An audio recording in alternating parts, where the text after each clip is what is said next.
Uh, this is what you will make if you're making with me, but it won't be done for about 4 hours. It takes about 4 hours from start to finish. But you can also mix today if you want and bake tomorrow, because there is a way to put it in the refrigerator overnight before you actually bake, and you can do a slow rise. So let's get started. We're going to make challah. We made a round challah for Rosh Hashanah.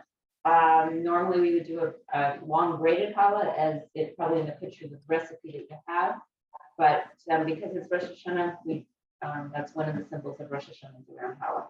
So what we're going to do first is we're going to start our yeast. Now, to make sure that your yeast is alive, you want to go ahead and measure out your hot water, which I'm going to do right now. Sorry. Hot water. Hot water. How much hot water? Wait. Quarters of a cup. 3/4. And you don't want it super hot. You want it between about 105 and 115. So I use my thermometer. Any size bowl? Or See what she's she's doing. got it in a, oh, she's got a little bowl. Yeah. The yeast. So you're going to measure out 2 1/4 teaspoons of yeast. I think that's what you've been given already.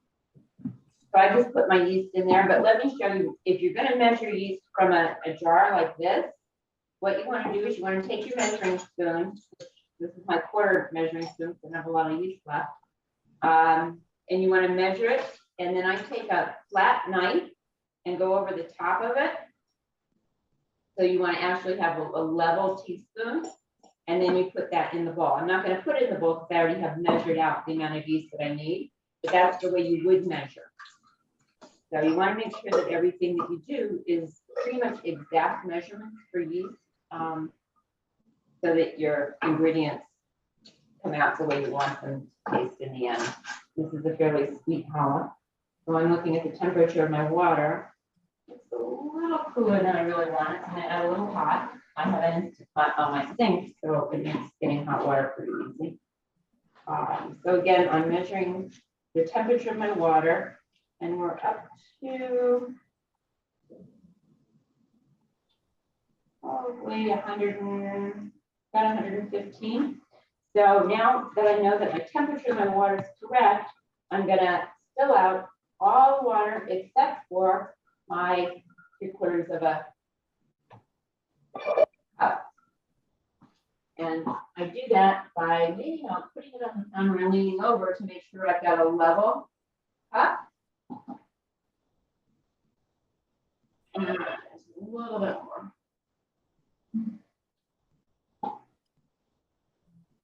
I didn't pre-measure, so you can see how I do it.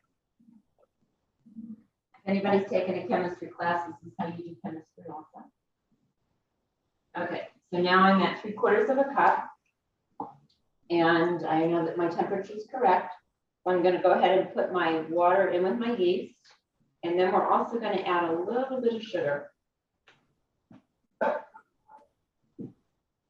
Says to put in a 1/2 teaspoon of sugar. So I'm going to use that same measurement that I just showed you the same way. And I take my measuring spoon and I put it in my sugar. And then I always put too much in and then go over the top. That way I know that I've got exactly the right amount.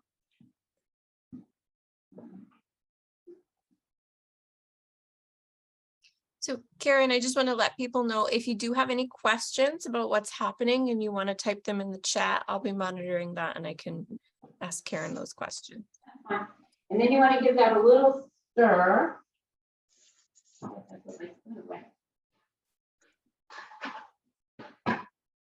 You just want to stir it so that the yeast doesn't clump. And then you're going to set a timer. So I'm going to just say, Alexa, set a timer for 5 minutes. Alexa, set a timer for 5 minutes. 5 minutes. Okay. And then we can just let the yeast sit there. We're going to kind of keep a corner of our eye on it to make sure that it actually starts to foam. So if it doesn't foam or it doesn't smell, your yeast is dead and you need different yeast. So before you start mixing that in with all your flour, you need to make sure your yeast is good. Then we're gonna, while that's waiting, and we've got 5 minutes now, we're gonna measure out our flour, and I've pre-measured my flour, but I'll measure it again so you can see how I do it. Again, I use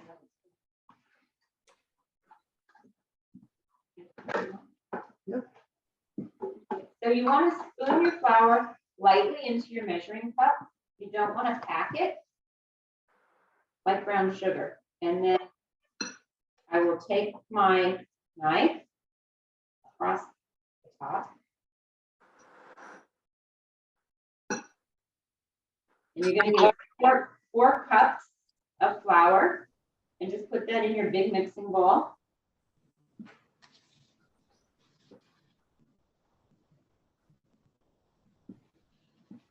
You can see I put a map down underneath my working area, so if I spill anything, it's easy to clean up. So I lightly tap it, I don't pound on it, just so if there's any larger voids in my measuring cup, I'm not gonna put the amount of flour in there. So again, just lightly. And so I just glanced over at my yeast to see if it's starting to foam, and it is. And I'm also smelling it.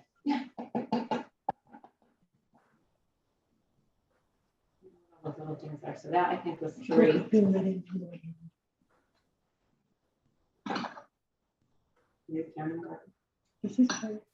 This is.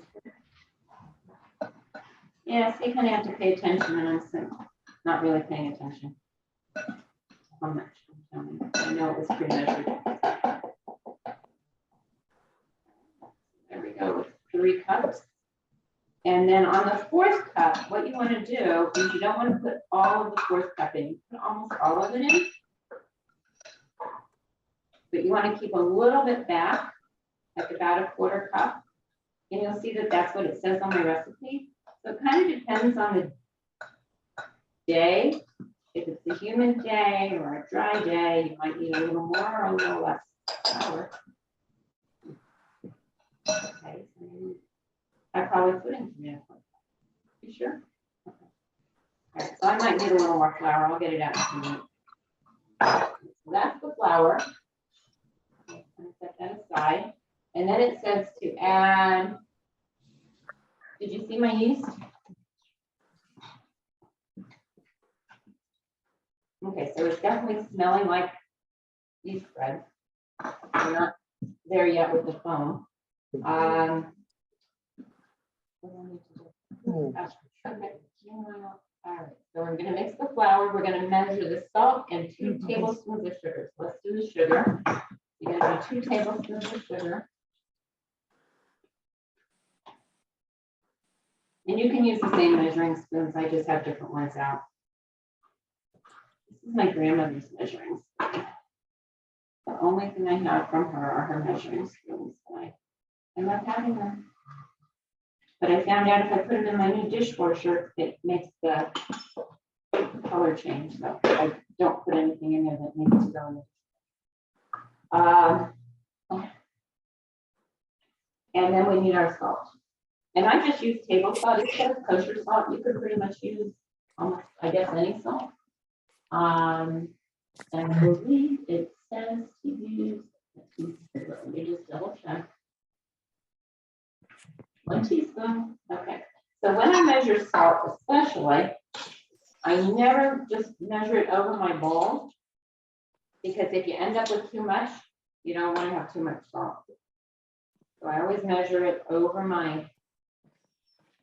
something else. So when I do slightly under a teaspoon. And we're going to leave that here. Then I can take my little whisk.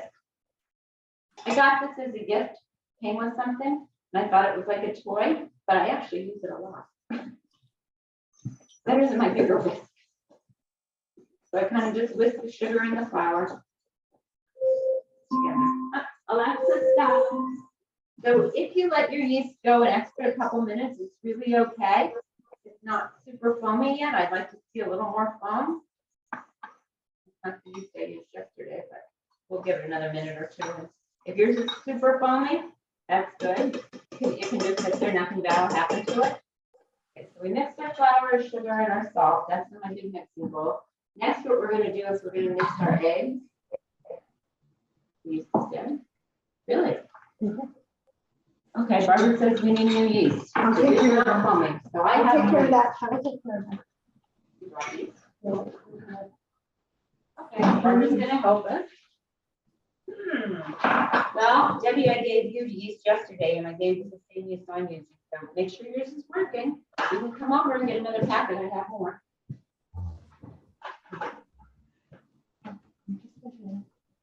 Thank you. That's interesting, I wonder if this is cold. I don't know. Okay, so our yeast isn't working, but we're gonna make sure your yeast will work. All right, so we're gonna take 2 large eggs. Now, my eggs I put out about 2 hours ago. I like to have them at room temperature. I never used to know that, but if you're gonna mix something like this, you really don't want to cool it down with a cold egg. So they'll be fine. And we're gonna just put the eggs in the mixing bowl here.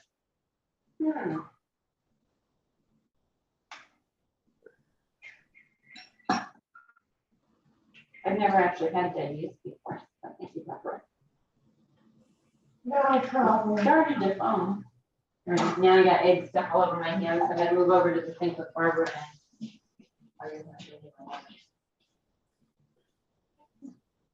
I just add extra water just to get to the temperature. All right, so we got our 2 eggs. We can give those a little twirl with our little whisk. And then we're gonna add our oil, and I believe that's 1/3 of a cup.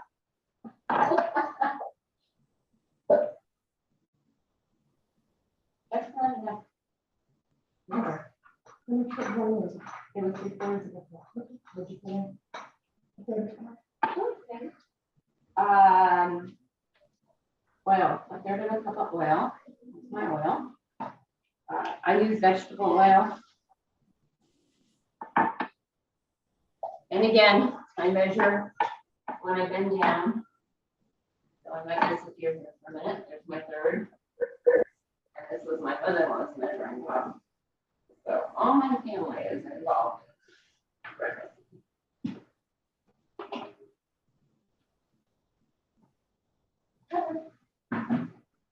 Okay, Barbara's taking care of the yeast. All right, and we're gonna just pour the oil in. A cup of vegetable oil, and I think we add our honey to this as well. So if your honey is really thick, that one works. If your honey's thick, then what I do sometimes is I will take the honey and put it in the microwave for 2 seconds. Just to kind of thin it out a little bit. Don't overheat your honey. I'm going to stand over here for a minute.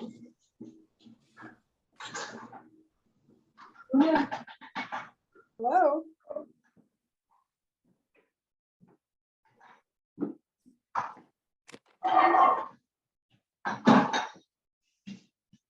So then I'm going to take my a little bit easier to work with honey, and I believe it says 2 tablespoons honey.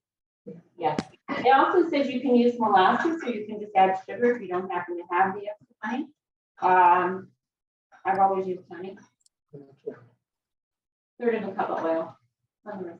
Somebody asked. Yep, it's 1/3 of a cup of oil. And 2 tablespoons honey.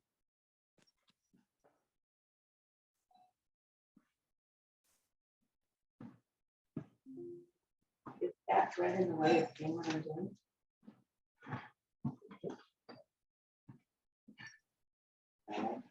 So I'm also a person who I like to be pretty neat when I cook. The things that I've already used, I put them aside. I usually I'll put them away completely. That way I won't forget that I've used them and put them in a second. All right, so we're gonna mix this up. All right, so we're gonna wait another 5 minutes. Sorry. If anybody has any questions, feel free to ask. I'll ask the same timer for 5 minutes. And we'll wait for our yeast and we hope it will start. Anybody? Half your yeast, okay. So Debbie, this yeast works. If you want to come over and get another packet, you just live 2 doors down. I know it's raining, Does she want me to deliver? but. Which way? Where is she? No. She actually was gonna go with Miriam. I don't know. Stay here. No. All right, I'm just trying I'm not to- sure she actually was making it or not. Okay. Okay, any questions so far? I did mute, most people feel free to unmute yourself if you have a question. I just wanted to make sure there wasn't feedback on our video. Oh, okay, yep. You know what, I'm gonna get out of the more hours.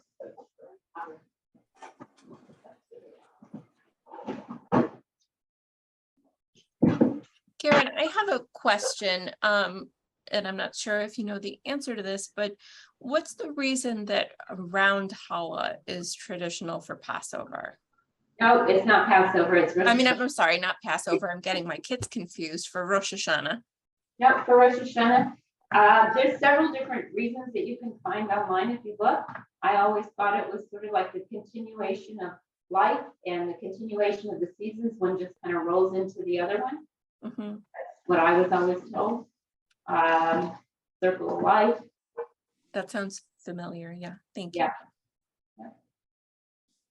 So, all right, this yeast is actually foaming, so if you want to take a look at it, you can see it's actually doing more foaming. I think yeast foams more.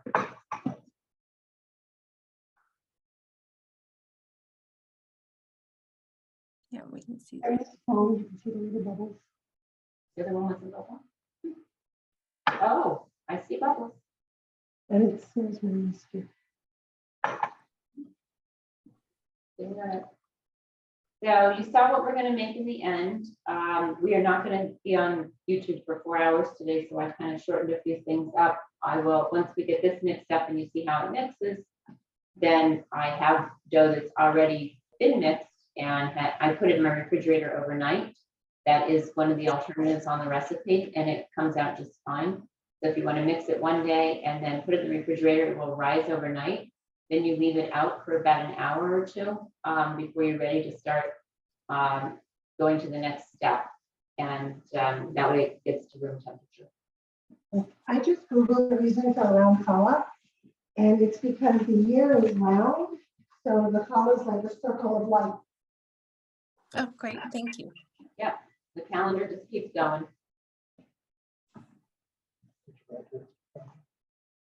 I got it out. It's a quarter cup.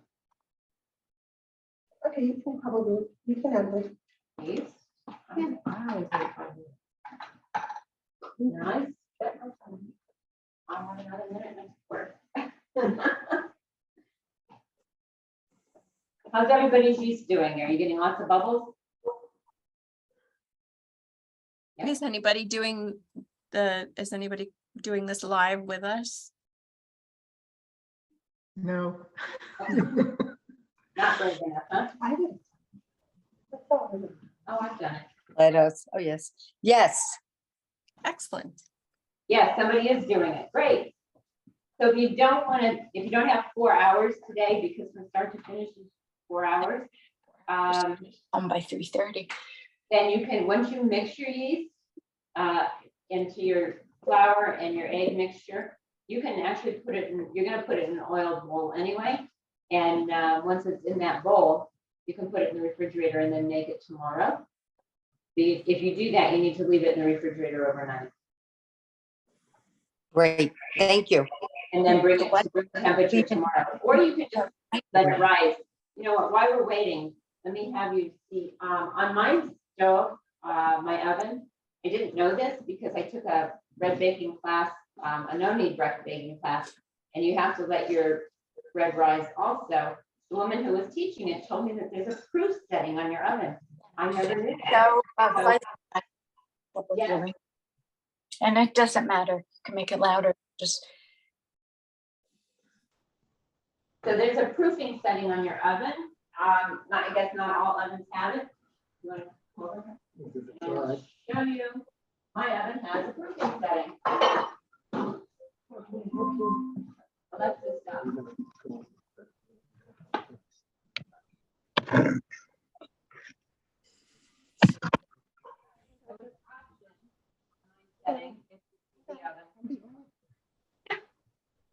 So I press options over here.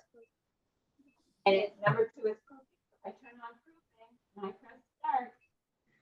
It just makes the temperature come up a little bit, and it keeps it in normal temperature.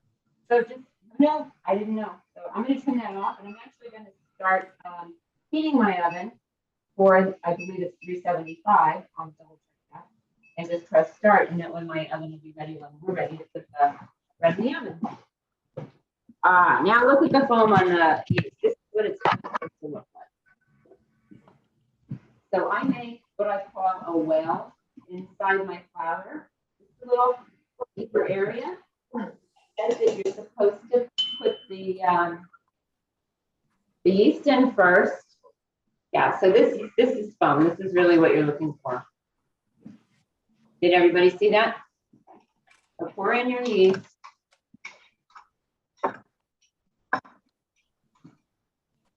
Okay, put that out of the way. And then immediately you pour in your honey and egg and oil mixture.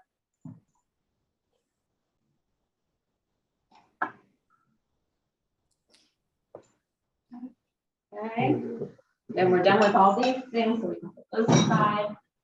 Now we're gonna mix. And again, it's 10 minutes. So I use my KitchenAid mixer. I love my KitchenAid mixer. I got it when I got married many years ago.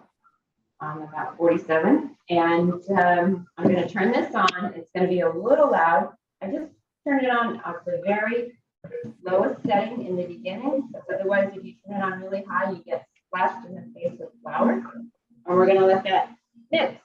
So again, Alexa, set a timer for 10 minutes. So I'm very big on doing things accurately. And we may need to add a little more flour. We'll see. Not yet. Get a few things out of the way here. And I'll put a little bit of flour in here just in case I need it. I know I need about a 1/4 cup.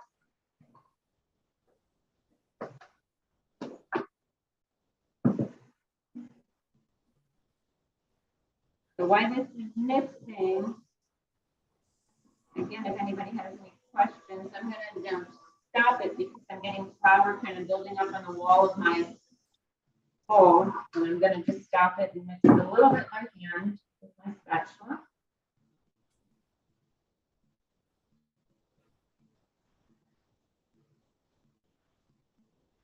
And then I'll start it again.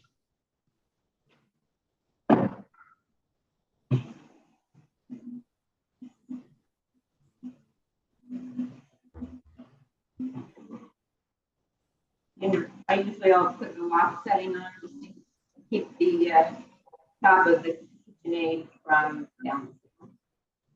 And you could see how it was flashing, so I turned the motor down a little bit. It will get warm. The motor will get warm, not red, after 10 minutes. But like I said, I've had this mixer for over 45 years. So we just watch it. It's going to clean the sides of the bowl eventually. And that's when you know you pretty much have enough flour. You want to make sure the dough's not too wet. If it's a little bit wet, you add a little bit more flour to it.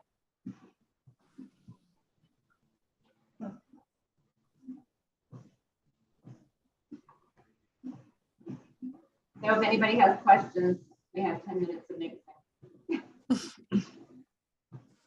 Or comments? Has anybody made challah before?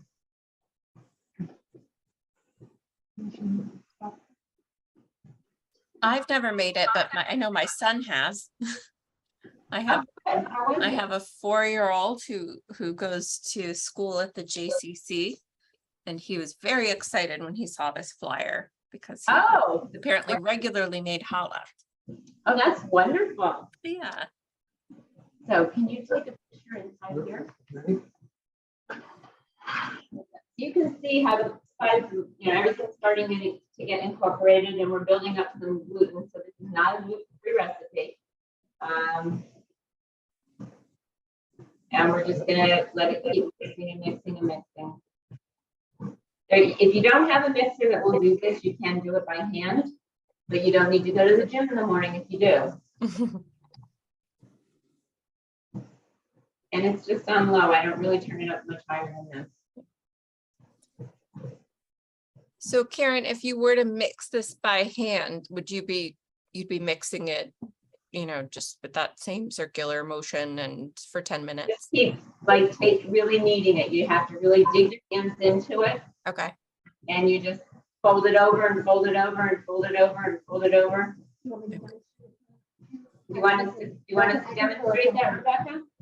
Sure. Okay, I can take this out of here. We did this yesterday, and then we decided we're putting it back in the bowl. I'll show you. But we can show you how it works. So that's the gluten kind of building up there. And I'm gonna just take this and dump this out of my little mixing pad. And Barbara has muscles, so she's gonna mix the stuff. If you're gonna do it, We'll probably put it back in the bowl. if you're gonna do it by hand, You have to do it for more than 10 minutes. If you're doing it by hand, it'll probably take you 20, maybe longer minutes, because it's, you'll see that it actually will become an even mixture. It's gonna, Barbara usually does it by hand, but she saw me do it in the bowl yesterday, and she said, oh, I think I'm gonna do it in my bowl now. And this is too wet.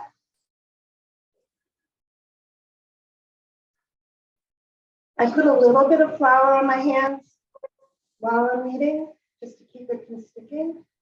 Just a little bit. And you just keep doing that.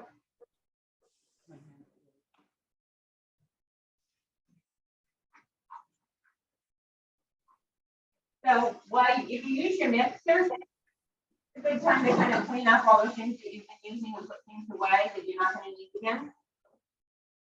Or while your friend is kneading. I'm just working with you. just what they mean when they say you need a friend. Yeah. You need a This friend. is what counts when Absolutely. you need a friend. You need a friend.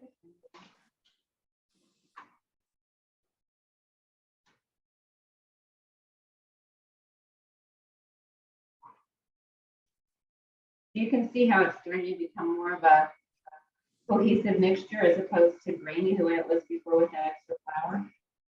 It's just basically pushing out and pulling back and folding, and then turn it and incorporate.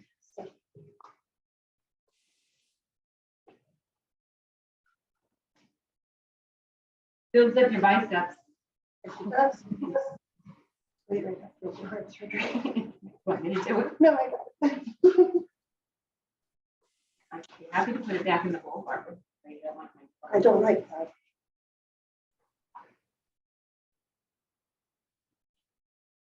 And it's not sticking to eventually, if you're doing this from the beginning, it's going to be really wet. Just keep going, just adding a tiny, tiny, tiny bit of flour at a time. So the recipe says 3 3/4 cups of flour up to 4 cups. So I reserved that last quarter cup and add that as I need it. Usually when it's in the bowl, I need most of it, but I don't add it all at the beginning because I want my dough hook to do what my friend Barbara's doing all the way now. Well,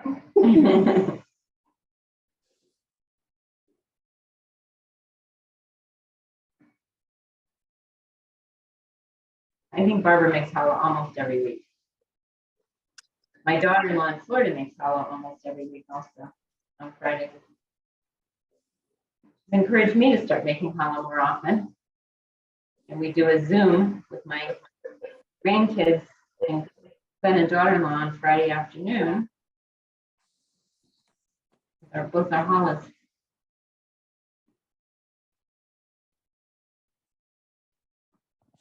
You can see the dough now is becoming much more homogeneous.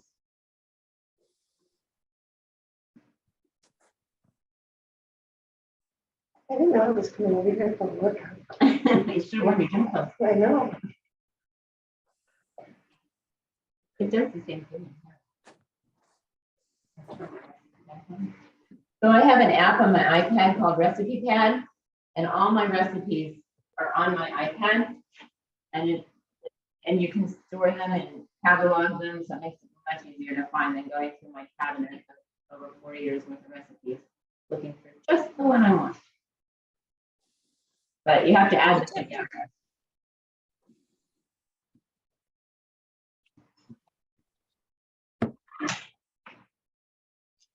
Karen, do you set a timer when you're doing the hand kneading?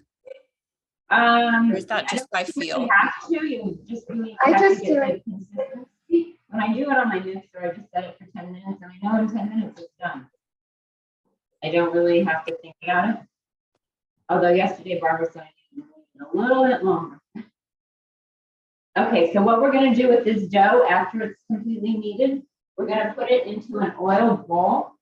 So what that means is I have a pan type of spray, it's canola oil. But whatever you want to oil your bowl with, I would use butter, but I would use some liquid spray. I'm gonna do it over the sink and just lightly. I'm just gonna lightly spray the bowl, which I just did over the sink. And we're done with the spray. Just to keep it from sticking to the bowl, and it also keeps the dough moist. So.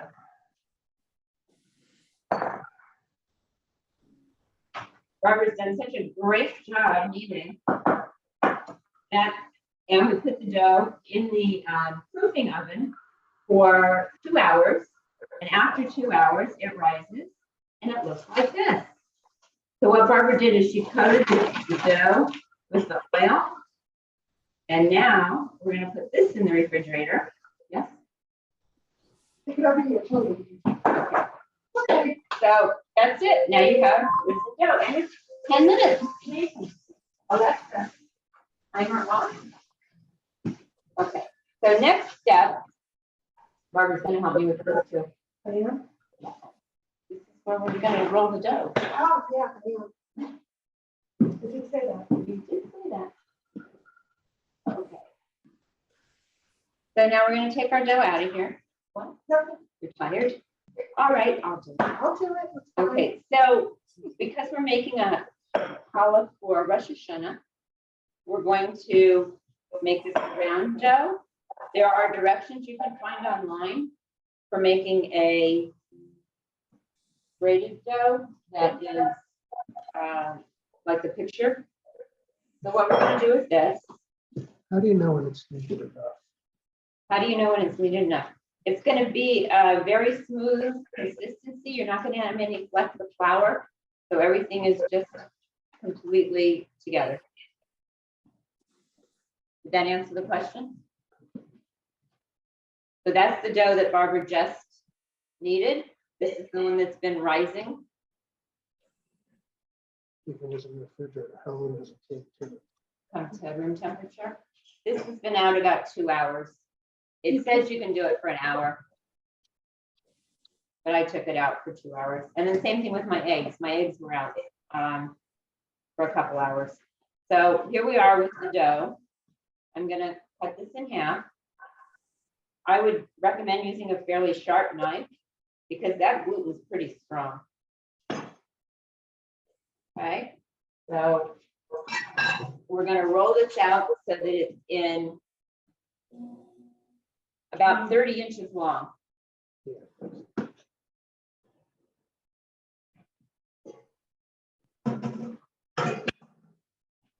wanna put that away? Oh, wait, lock it.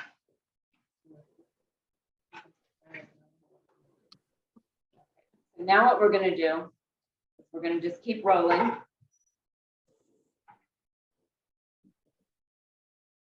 And you have to be a little aggressive with this. You really have to push down hard to get it to move and to get bubbles from the yeast out. Barbara's already ahead of me.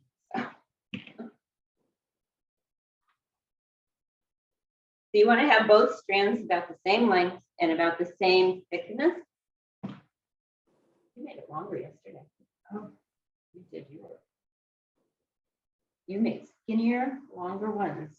We all want to be skinnier. Yes, everybody wants to be skinnier. You're working on it.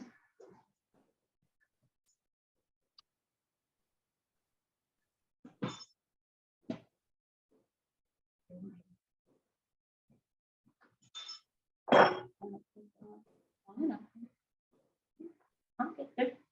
So be patient. It'll stretch back. The gluten actually wants it to come back together. And sometimes I just lift it up and it kind of.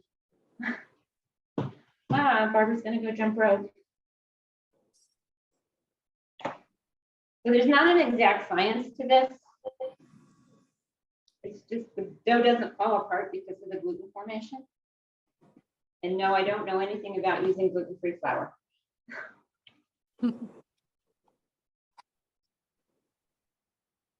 Don't know if you could do this with the gluten-free flour. Okay. So now what we did yesterday, Barbara, go ahead. We're just twisting them together to make one long twist.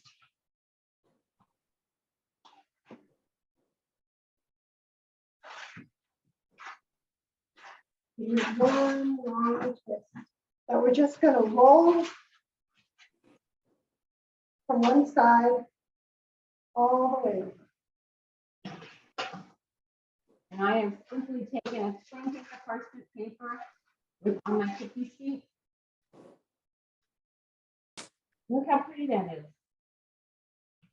Then you just tuck it under, but nice and pretty on the edge. And then we have to let it rise for about an hour. Right? Mhm. And it'll rise, and then we'll have to put it in the oven. In my other one.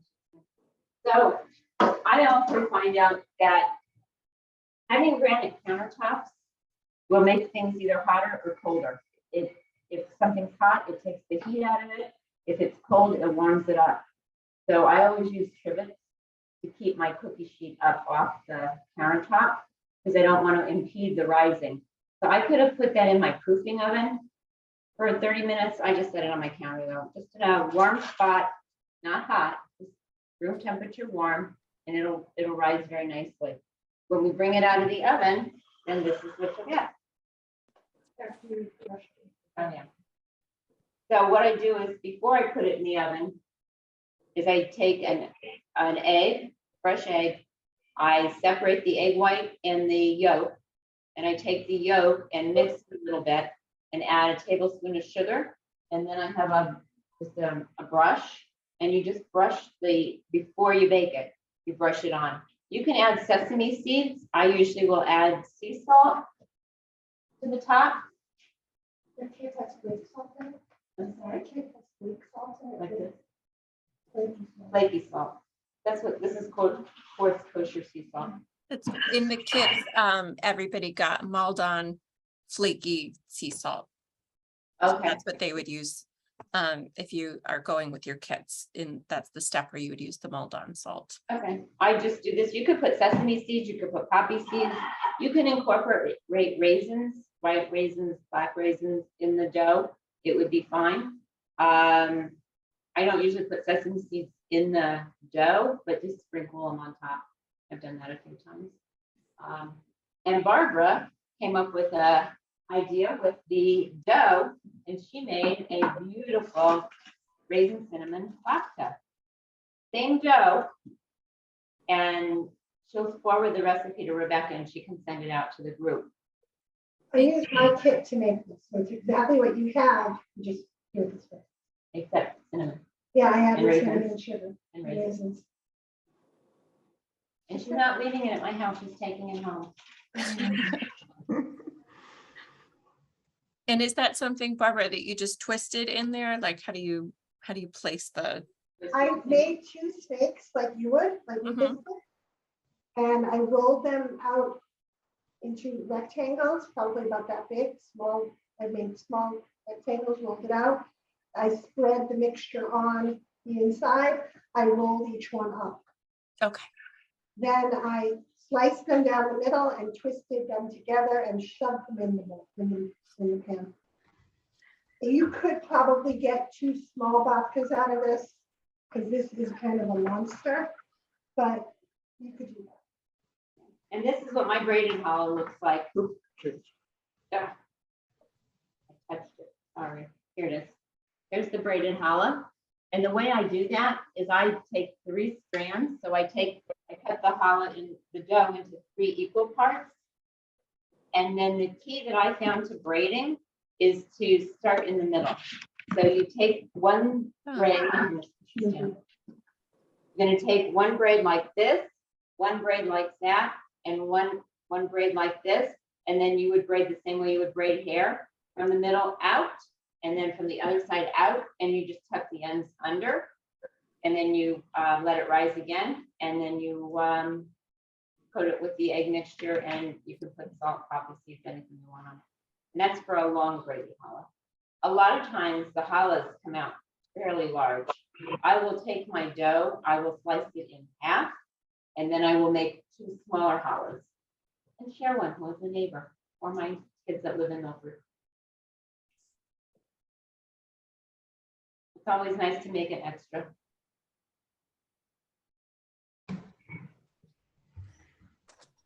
Anybody have questions?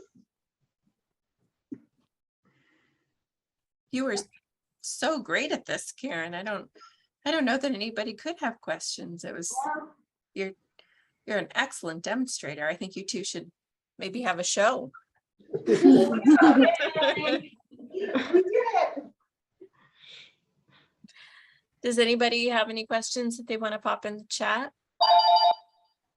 So, I mean, we did this in 45 minutes. It's a 4-hour commitment, but you don't have to be home. So just set your timer for 2 hours when your dough's rising. Just let it sit there for 2 hours. You can go run errands, just make sure you're home in time. If it's 2 hours and 15 minutes, your dough will be fine. It's not exact to that, just measure correctly. That's the biggest thing. Is you want to measure correctly, make sure your yeast is alive. I'm I glad just- that kind of happened in this. class. What happens, and you know you can fix it. That's all. It was on the Zoom. That was today. So I just want to say thank you to you. Again, I know that you've made this look really easy today, and you've made it seem like it takes a short amount of time. And I just want to recognize how many stages of this process you went through so that you could show us this TV ready sort of demonstration of challah. I know you've been baking a lot and mixing a lot in the past couple days, so I appreciate that. You allow it to rise twice. Yes, you have to let it rise twice. But my husband said there's a question in the chat. So the first rise is for about 2 hours. It doubles in size. That's what the recipe says. If it goes 2 1/4 size, it's fine. I was always not sure when it was actually doubled. So you can kind of eyeball or take a picture of your bowl and put it in there and then compare it when you look at it later. If it goes 2.5 hours, your dough will be fine rising. And then what you're going to do is you're going to pat it down. You're either going to braid it the way I talked about in the picture in the recipe, or the way Barbara and I showed you with the round challah. And now you have to let it rise again for, I believe it says, for either a half hour. I'm not going to say. So at the first rise, it says 1.5 hours to 2 hours. I usually do the full 2 hours. And the second time it says 30 minutes. I'm looking. I don't have my glasses on. Yeah, And, transfer look to baking pan and let it rise for 30 minutes. Can we use olive oil at the beginning? Olive oil will give it a different taste.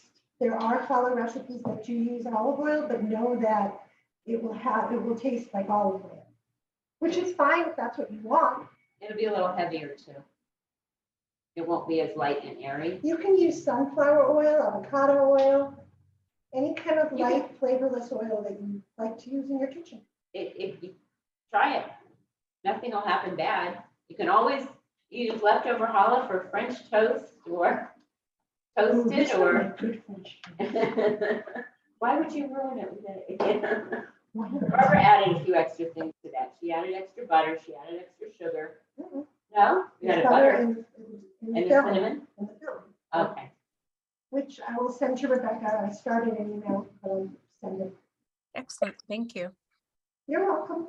I saw other recipes where you can actually roll the dough out a little bit and then put filling in and then roll it up. And then And braid bake it, it, yeah. But you know what? I like just plain challah. Yeah. Somebody's asking you to repeat the oven temp and baking time. 28 minutes. However, I will tell you, I took the round challah out a little sooner yesterday. It cooked a little quicker, and some ovens are a little hotter. I noticed that my oven usually cooks a little hot. What was the other part of it? How long? 28 minutes is how long you bake it for at 375. If you want to, halfway through, if you don't want it to get so dark, you can put a piece of foil, just like lay it over it, tint it over it, just so it doesn't get so hot and so dark. But look, I think that's beautiful.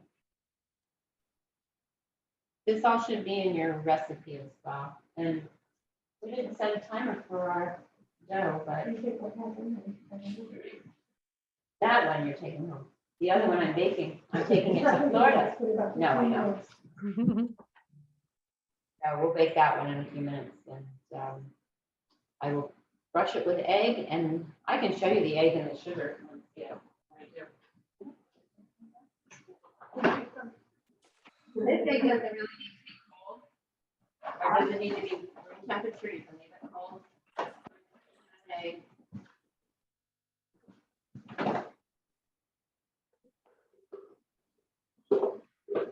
This is my egg yolk from yesterday, or my egg white, and get a little bowl.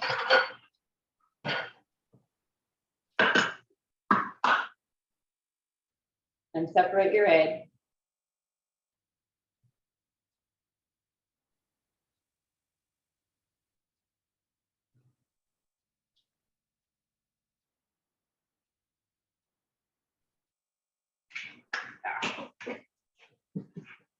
I've never done that before. Okay. And you're gonna take, I usually take a small fork.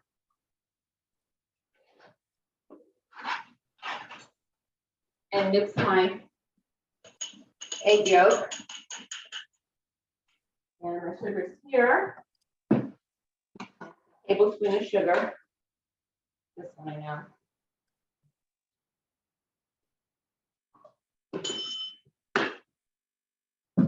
And then mix that together. And it'll be a little thick. I used a different color bowl, sorry. So you don't need a big bowl for this. And you're just gonna use a brush. Can I do it now, Barbara?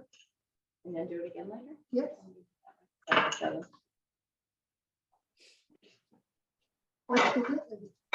Okay, so Barbara says sometimes when she makes her challah, she does it twice. So I'll show you what I do with this. So this is already starting to rise. It's bigger than when Barbara put it over here. And just like a paintbrush, I usually start at the top.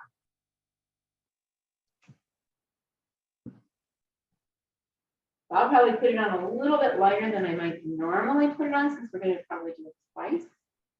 And paint around. Now remember, you can move your cookie sheet. So if you don't get it all on one side, you have to lean over and get egg wash all over the front of you. And that's the egg wash. And then you can sprinkle it with either sesame seeds, you can sprinkle it with coarse salt, poppy seeds, leave it plain. I like the salt personally. And not a lot of salt, just a little sprinkle. Okay, so we'll leave this egg wash to do another thing later. And then I'm not sure how Barbara covers this. If she's got Plastic wrap. Ah. All right, I'll leave it here. Plastic wrap on that. I try not to use a lot of plastic. I try to use things that are reusable. I usually cover it with a towel. I don't know why you have to cover it. I guess to keep the yeast bubbles in. Would be my guess. But a lot of Just so it doesn't get a crust on it, get a film on it.